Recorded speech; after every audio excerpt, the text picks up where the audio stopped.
Honor 400. Sorry bang, sorry. Berapa hal?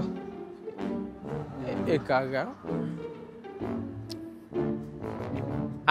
Mesti terpikat dengan Honor 400 series ni kan? Yelah, design dia dah baru, lawa habis. Tapi bang, Tak tahu nak pilih yang mana Jangan risau, korang mesti keliru kan? Nak pilih Honor 400 Pro atau angkat 400 je dah cukup? Jadi dalam video ni, jom aku tunjukkan benda-benda baru dan model yang manakah yang patut korang pilih daripada Honor 400 series ni. Pertama sekali kita sentuh bab rekaan. Macam yang sedang kita lihat, kedua-dua model ni memang nampak menarik, premium dan design dia tu bagi aku lebih fresh. Tapi bila kita lihat lebih dekat, model Honor 400 Pro ni dia lebih besar dan juga lebar dengan binaan lengkung pada bingkai dia. Pada Honor 400 pula, dia menampilkan rekaan rata pada panel belakang, frame dan juga skrin hadapan. Untuk mudahkan korang faham, Honor 400 Pro ni dia memberikan rasa penggunaan yang lebih selesa sebab rekaan dia tu yang melengkung. Tapi Honor 400 pula dia memberikan aku feel yang lebih yakin tau dan pegangan yang lebih cengkam sebab rekaan dia tu yang rata. Tak lupa juga Honor 400 sokong rating IP66 dan lebih durable dengan super reinforced glass. Tapi model Pro ni dia lebih tahan lasak dengan SGF 5 Star Premium Performance Certification dan sokong rating IP68 dan juga IP69. Model Pro ni dilengkapi dengan skrin Quad Curve AMOLED 6.7 inci berbanding 6.55 inci AMOLED display pada Honor 400. Bab ni sebenarnya korang tak perlu risau sebab selain size skrin, semua spesifikasi Honor 400 series untuk skrin adalah sama. Macam 120Hz refresh rate, 1.5K resolution, serta dia night mode, 5000 nit brightness dan banyak lagi. Model Pro ni ada kelebihan dari segi size skrin yang lebih besar. Tapi Honor 400 ni dia memberikan pengalaman yang lebih enjoyable sebab skrin dia yang rata. Namun korang jangan risau, walaupun Honor 400 Pro ni skrin dia tu lengkung tapi curve dia tu tidaklah ketara sangat. Alright, kalau sebut pasal performance, ini adalah part yang paling ketara. Honor 400 Pro ni dikuasakan chip Snapdragon 8 Gen 3. Cukup power daripada Qualcomm. Manakala yang standard pula dijanakan chip Snapdragon 7 Gen 3. Still padu dan cukup untuk setiap kegunaan, cuma dia tidak seagresif 8 Gen 3 lah. Tapi seandainya korang heavy user macam aku yang suka main AAA mobile game macam Wuthering Wave, Delta Force yang baru tu, model Honor 400 Pro ni adalah pilihan yang tepat. Namun, kalau korang pengguna yang casual, all-rounder yang guna phone untuk social media, Netflix, WhatsApp, kamera dan lain-lain, Honor 400 ni memang dah smooth habis. Bila cakap pasal kamera, Honor 400 Pro ni memang tunjuk taring dia. Kalau diikutkan kedua model dalam siri ni ada kamera utama 200MP, 12MP untuk ultra lebar, tapi untuk model Honor 400 Pro ni dia ada satu kamera telefoto 50MP yang lengkap dengan AI super zoom hingga 50 kali. Berbanding hanya 30 saja dekat versi yang standard. Untuk pengetahuan korang, features ni bukan saja boleh zoom jauh untuk korang, tapi dia guna teknologi AI untuk memastikan gambar korang tu lebih cantik, jelas dan memuaskan hati. Sebab itulah macam yang korang nampak ni, hasil gambar yang aku dapat daripada kamera utama phone ni memang sharp habis. Dalam bahasa mudah, Honor 400 ni dia boleh juga zoom, tapi model Pro ni dapat zoom lebih jauh sebab dia ada kamera telefoto 50MP.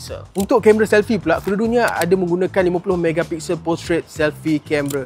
Dan sama seperti tahun lepas, kita dapat menggunakan hardcore portrait mode. Tapi ada satu benda baru, film simulation. Untuk pengetahuan korang, features ni dia memberikan beberapa pilihan filter baru dalam mode portrait selain hardcore. And yes guys, memang lawa gila. Bila korang padankan filter tu dengan efek bokeh dekat portrait, dia memberikan hasil gambar yang bermakna. Macam ada cerita di sebaliknya. And of course, dia buatkan gambar tu more presentable dekat social media. Cuma aku berharap ciri film simulation in the future dapat diperkembangkan ke dalam mode kamera utama instead of hanya tersedia dekat kamera portrait sahaja. Sebab filter dia tu cantik and sayanglah kalau ia hanya boleh digunakan untuk gambar portrait sahaja. Tapi korang jangan risau sebab features ni memang tersedia untuk kedua model dalam Honor 400 series. Okey, sekarang ni aku nak dan kena highlightkan ciri AI image to video Honor ni. Untuk mudahkan korang faham, ciri ni membolehkan korang untuk ubah gambar menjadi video berdurasi 5 saat. Kau bayangkan? Gempak gila weh! Untuk pengetahuan korang, inilah yang dimaksudkan sebagai next gen AI imaging dan Honor adalah yang pertama dan satu-satunya brand smartphone yang ada features ni. Dengan features ni, korang boleh ambil apa-apa jenis gambar, sebagai contoh gambar lama macam ni, pergi dekat galeri untuk access features AI image to video ni and then secara magic gambar tu jadi video. Masa first time aku try features ni dekat Honor 400 Pro, aku memang amazed gila weh. Sebab korang bayangkanlah gambar kita yang dah lama tu dia boleh bergerak sendiri dengan bantuan AI. Selain tu macam biasa korang boleh manfaatkan ciri AI yang lain macam AI eraser, AI cutout, AI outpainting dan banyak lagi. Kalau sebut bab bateri, kedua-duanya sama besar, 6000 mAh. Dah jauh meningkat berbanding hanya 5200 mAh saja dalam siri yang terdahulu. Secara tidak langsung, Honor 400 series ni memberikan kita masa penggunaan yang jauh lebih lama. Tak kisahlah kalau korang nak mobile gaming ke, tonton video ke, social media ke dan lain-lain. No problem. Tapi ada satu masalah, perbezaannya ketara dekat pengecasan.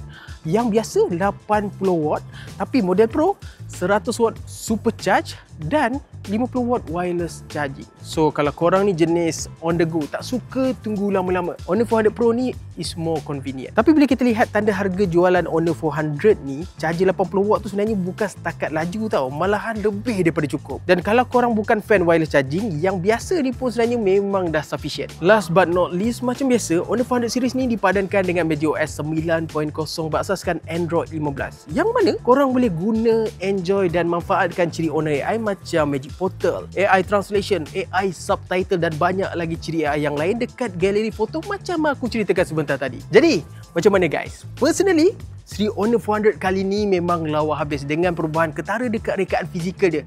Tapi, lebih tahan lasak dan juga nampak premium. Apa yang korang perlu tahu selain perbezaan saiz skrin, kamera telefoto, ciri wireless charging, tahap durability dan juga chipset yang digunakan, in general spesifikasi Honor 400 Pro ataupun Honor 400 sebenarnya adalah sama sahaja. Sebagai contoh, korang masih lagi boleh guna ciri AI image to video yang baru tu, film simulation, kapasiti bateri 6000 mAh, Honor AI, screen AMOLED dan banyak lagi. Tak kisahlah dekat Honor 400 ataupun 400 Pro. Dalam bahasa mudah, Honor 400 ni sebenarnya memang dah cukup dan lengkap untuk memenuhi keperluan dan juga penggunaan harian korang.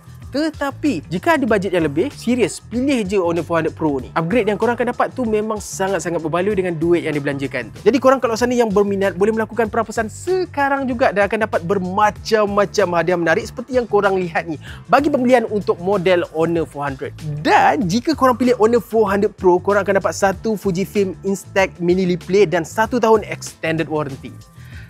Dan seperti biasa, korang bebas untuk like, komen, share dan juga subscribe. Tiada sebarang paksaan daripada kami di Wiser. Namun, pastikan kita jumpa lagi dalam video Wiser yang seterusnya. And for your consideration, Honor 400 series.